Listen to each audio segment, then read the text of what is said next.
we are a little bit more politically correct now. Of course, I would prefer to be known, or I am known much more now as a female racer.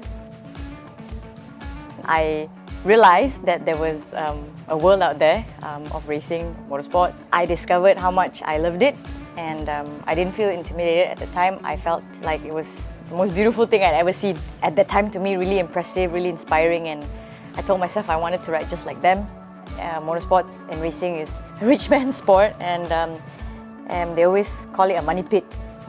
You'll just spend a lot of money, and there's almost always no returns. Of course, I also understood a little more profoundly that if I'm going to be just as good as the fast guys, I expect to fall just as hard as them.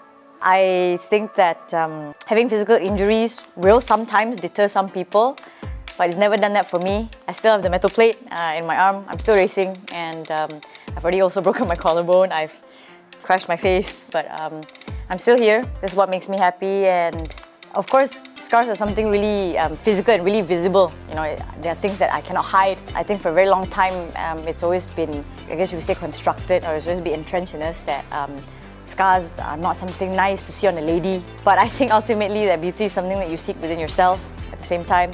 Beauty is in all of us. It's something that, to me, undefined. And that's what is amazing about it. It's something that is so fluid. And it's something that, for me, no one else can describe apart from yourself. Don't listen to the voices in your head. Trust me, it's all in your head. And people's words will matter for a while, but you will learn to manage it after a bit of time.